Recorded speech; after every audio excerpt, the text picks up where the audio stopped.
I heard a lot of people saying life begins at 40. I'm not sure if that's true. Oh my gosh, sumasakit na yung balakang ko.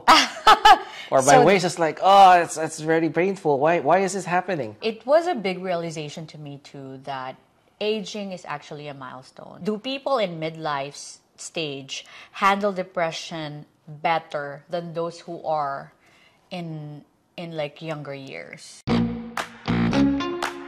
Welcome to Meeting Midlife, a podcast about navigating the ups and downs of approaching another season in life. Whether you're experiencing career changes, health issues, or the challenges of an empty nest, let's talk. Join us in this podcast as we share stories of triumph and resilience. It's time to embrace the possibilities of meeting midlife and make the most of this exciting new season.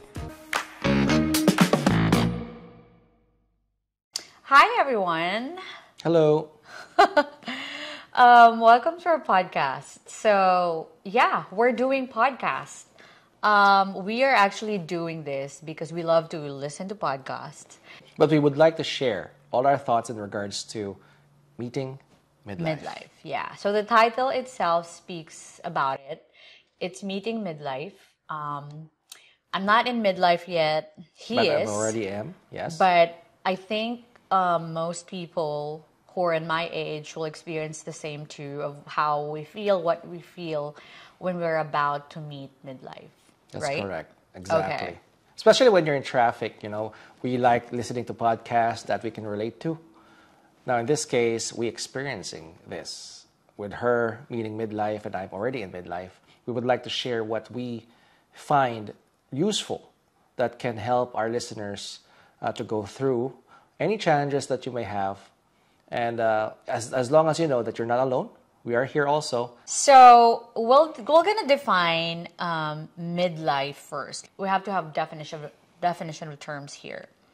Midlife, according to psychology today, is a middle age that is transitional period of life between young adulthood and old age. That's correct. So middle-aged people often undergo significant changes in their relationships, jobs, and health and their appearance. Exactly. Yeah, so I think generally it's acknowledged between 40s to 60s That's of correct. age. Exactly. Yes. Believe it or not, even though 60s, you're still experiencing midlife. It's a transition that's really huge, especially when you're coming from your 20s, then 30s, then all of a sudden your outlook in life is really different from the outlook that you had when you were younger.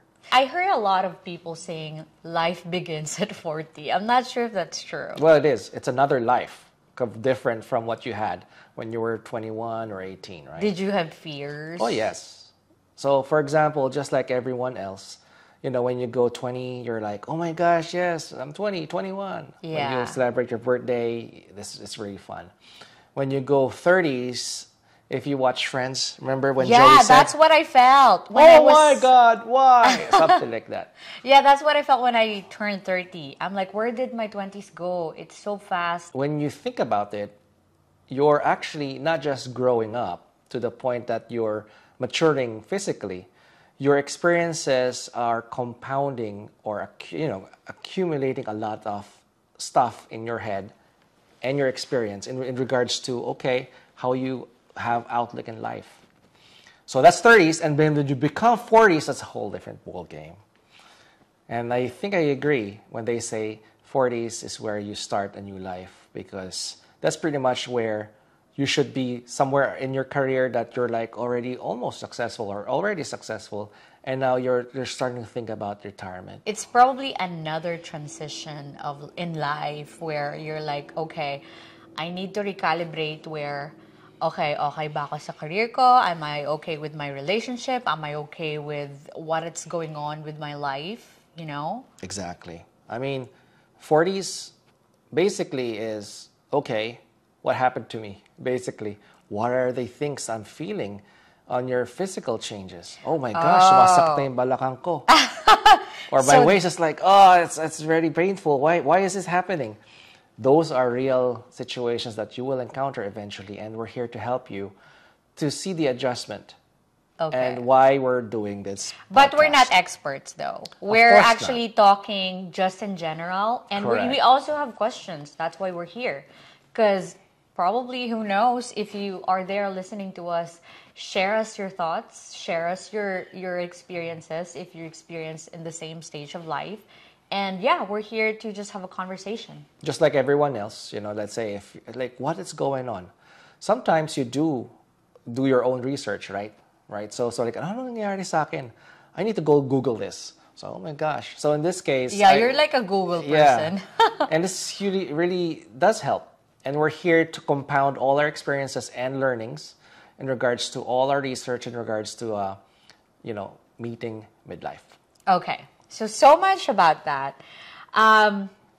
We're going to talk about recognizing the signs of midlife transitions, the common symptoms and experiences. I think we had a general overview about that, but midlife transition is a natural and often inevitable stage of life, of course, that typically begins in 40. Mm-hmm. It was a big realization to me, too, that aging is actually a milestone. Sometimes, especially me personally, when I age, I feel like, oh my God, I'm scared because I'm aging.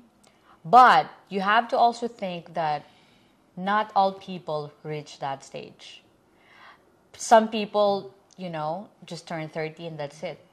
They die. Life ends. They die young. Some even didn't experience teenager or like young adulthood, So every time you age, for me, it's a milestone.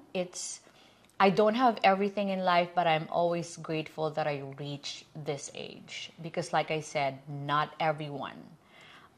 When God has plans for you, sometimes it's just until your 20s, your 30s, or even early stages, like I said. So it's always a milestone, and you have to be grateful about that. Exactly. But along with it are those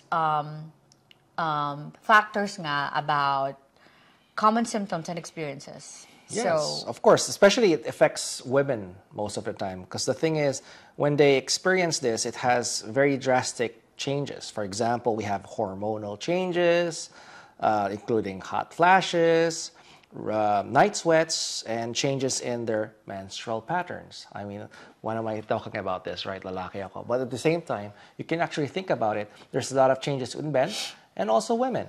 And whenever you had that, for example, hot flashes, oh my God, what's going on? But kung na-experience tong ganito, right? I mean, that's scary. I remember when my mom said, oh my God, wala na akong cycle. I just thought to myself, oh, I can't wait for that to happen to me too. But no, I'm not ready yet. I don't want that to happen to me yet. Yeah, enjoy what you have right now Yes. as you age. And eventually, again, it's just a milestone when you start experiencing midlife. And you have to think of it a different perspective. I know it's hard, but at the same time, it's a blessing and it's an achievement. It's also a milestone, right? Okay, However, so aside from that physiological aspects, we also have mental health. Yes, the mental health, which is very important conversation nowadays, especially for a lot of people, including us, who undergo depression. Oh, it's a very realistic situation and nangyayari talaga for a lot of people. I mean, how do you handle your depression? How do you handle your anxiety? Depression actually, wala siyang pinipiling stages in life. It can be teenager, it can be in my age, it can be in your age. Are those stages, do they handle depression differently? Do people in midlife stage handle depression better than those who are in like younger years? That's a good question. And I think it really depends upon a different type of people. So sinabi mo, and you said that older people might handle depression differently from younger people. I don't know if I can agree with that, because sometimes younger people can handle depression probably better than older people or vice versa. It really depends. Pero I think the depression, the anxiety, the root cause of that is the changes that you're actually experiencing. For example, your self-perception, for example. You're having nostalgia on your younger years. Yeah, right? I experienced that a lot. So when you do that, sometimes you're depressed because you're not able to do the same things that you've done before. You miss Yeah. what happened to you when you were in high school a lot. You miss what happened to you in college a lot. Yeah. And when you do that and you always recycle those kind of thoughts every time, and you feel like, oh, I want to go back to that kind of moment that I had, you're missing one thing. And that what you're missing is basically the present. What you have right now, sometimes you ignore because you can do a lot of stuff right now instead of taking your time doing nostalgic type of memories, trying to remember everything because you're a different person now. That is really a good point. Yeah, that's a good point. Sometimes we forget living in the present. You know what? Because there was one time that I slept 4 a.m. because I was doing something in my laptop, work stuff. And then I feel so tired and exhausted. And I told you, I don't know why, but before, I can even work until 4 a.m. and then wake up at 7 a.m. and go to work because I have events. But right now, I feel like I'm so tired. I easily get exhausted, which I didn't experience before. I can go on, and there was one point in my life where I had work. I was taking masters, which did not pursue because I was so exhausted in work. But I kind of did it at some point, and right now I can't imagine doing that again because I easily get tired, and I think that's one of those changes too. Oh yeah, and that's a real problem sometimes talaga. Na you're actually experiencing that you cannot do what you had before. And that's the reason, one more thing. This is the reason why we're actually getting bigger sometimes. At first, when you're younger, you're thinner. And when you're going older, you're getting tired faster. Getting bigger physically. Yes, getting bigger physically. Your metabolism goes down, and you eat the same amount of food that you eat when you were 21. A lot of food, then you eat it the same way as when you're 41 and you're 61. And sometimes you ask yourself, why are you getting bigger and fatter, right? And that's because of that. When we go older, based on what I read, you need to eat less food, more nutritious food, but less food than what you have when you were actually growing up, And that's one thing. You need to recognize that you're not the same person as you were before. And that's okay. That's the reason why it's important for us to have social support, for example, where in midlife transition, it's not just you that are actually experiencing midlife. Your batchmates, your classmates are also getting older. Your friends. You're not alone, and that's okay. And if you think that you're not alone, you feel better a little bit because the thing is, hey, you know what? I'm not just this, I'm the only one who's actually having this issue. A lot of us are having the same thoughts, the same problems, and the same experiences. Go have your own support. Look with your friends. Go with your batchmates. Ask them about, hey, how are you feeling? Yeah. It will help you with your anxiety. Yeah. It will help you with on your depression. Yeah. But of course, depression is a very complex conversation. Correct. Those are just one of those things that we can do in order to prevent and in order to overcome that. Don't think that you're actually alone on going through that. No. There's a lot of resources that you can find. Even just simply probably talking to your mom or your sister, that will help. There was a situation also that I know somebody na parang hindi siya ma-share. She's not a person who shares a lot of stuff, but there come a point where it struck because someone already committed something out of it. And for her, it's not even it's not bearable already. And she just keep it to herself, accumulated all the emotions in there. And there come a point where she just decided to just, I'm just going to have a meltdown to my mom, tell my mom. And after that, everything becomes better. Right now, she's sharing all her emotions to her mom. She's sharing emotions to me, to her friends. And she's been okay. And I think it takes vulnerability and it takes you to be brave, to just really vulnerable to people that you know and love. I think human beings are social creatures by nature. Yeah. even if you're an extrovert or an introvert, meaning that you just want to stay home and just be yourself, sometimes you tend to look for people to chat with, to play with. And because of that, even though you're at your room, it doesn't mean that you're really alone, because you're actually talking to people also. And even if you're extrovert and you like talking to people, sometimes you put yourself a shield or a wall where you don't want to be vulnerable, even though you are already talking to people, right? So it is basically just like what you said. It's your self-perception in regards to how and when you are ready to be vulnerable to a person that you trust. Mm-hmm. Yeah. So sharing those kind of vulnerabilities is important. That way, it can actually mend your inner things that you need to let out. Internal Struggles. Struggles, yes, Yeah. correct. Injuries and anything like that. Mental injuries that you have that you want to tend and mend for. And like we said, we talked about mental health because, like I said, all the stages in life, there's that. When you're a teenager, you're probably going through the same thing. Young adult, midlife. But it doesn't mean that midlife people handle it better. So to answer the question, no. It doesn't mean that older people handle it better than younger people, because situations vary. It's the same way. Yeah. So to give you an example, for let's say you're a teenager, you only have things that you worry about in school, and pretty much that's all your whole life. Your school, your friends, you don't have work yet, so family, right? So even though it's that kind of experience that they're actually going through, and they become depressed on whatever reason, it's not the same. It's also the same when you are an actual midlife adult.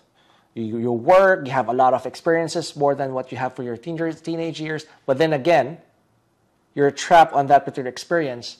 And then you actually have that kind of issues, inner issues where you became depressed. The same thing, that you'll be able to experience what you have when you're a teenager, the same thing what you're going to have when you're in midlife, and of course, when you're outside midlife.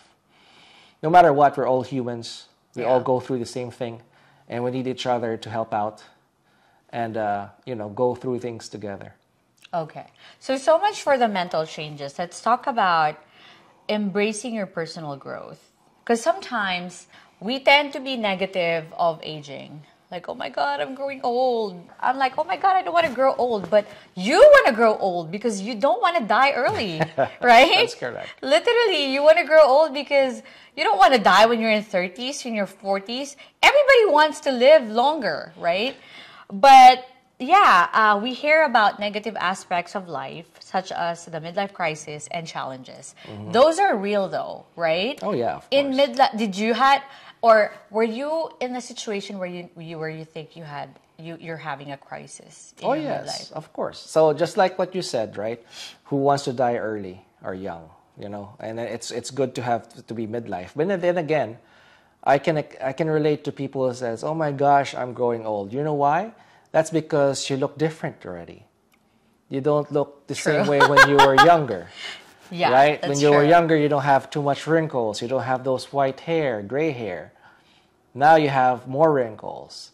You have double chin.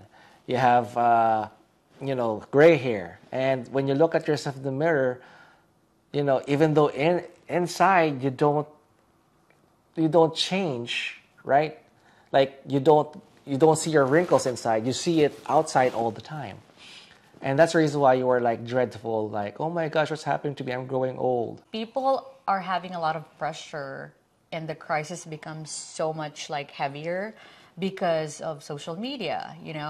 People will compare themselves to other people. Like, why am I looking so much worse than her? Where we're just in the same age. Exactly. Yeah, social media brings a lot of impact on aging because, like I said, you tend to compare yourself. Exactly. Yeah. And do not compare. When you try to do that and do not compare, you'll be happier. Trust me. Yeah. Because if you start just focusing on yourself, focusing on your self-improvement, okay, on your own pace. What's important is your experience, how you look at life. You look at life in a more positive way instead of a negative way. Yeah. As long as you don't compare, eventually you'll get old, you'll see those wrinkles, and that's fine. Yeah. Just smile. Smile more and more until you're able to accept that this is the new you. And there are some coping strategies that can help, such as therapy, meditation, and self-care practices. Do you do those? Well, meditation, I guess, when I actually play. Believe it or not, when I play my games, even though it's chaotic when you look at it, it's like my self-meditation is like, I don't need to worry about anything right now. I can escape myself and just go through my games. It's very important to have a hobby, Yes, right? That's very correct. That's very correct. It's part of your personal growth and self-discovery. It's really, it can be a time to explore new interests, also. Again, new hobbies as well, and even a new career path. So let's say, oh my gosh, what am I going to do now? I'm not young anymore. It's too late for me to study whatever I need to study or even do a new career. Don't think that way. As long as you're able to improve yourself, educate yourself, no matter what, even if you're 50, then you can still... It's not too late. It's not too late. Yeah. It's never too late. This is the reason why we're going to go through this podcast in regards to Meeting Midlife. Yeah. We're going to be talking about a lot. Yeah, we're probably talking super like, oh, you're here and you're there. But in general, those are a conversation that we're going to have. We are so happy and so glad that we are in a stage where we probably can talk and have a conversation and share our experiences, and somehow probably we can impart something on you and you to us as well, right? That's correct. And that's what we're here for. Yeah. So again, look forward to our weekly podcast. We're going to talk about a lot of different facets, Meeting Midlife. We got financial facets, we got mental facets, physical facets, all those kind of stuff. Yeah. Look forward to it. Thanks for tuning in to Meeting Midlife. Be sure to follow and subscribe for more conversations and stories about the joys and challenges of this new season. Until then, keep living, keep learning, and keep growing. Thanks for listening.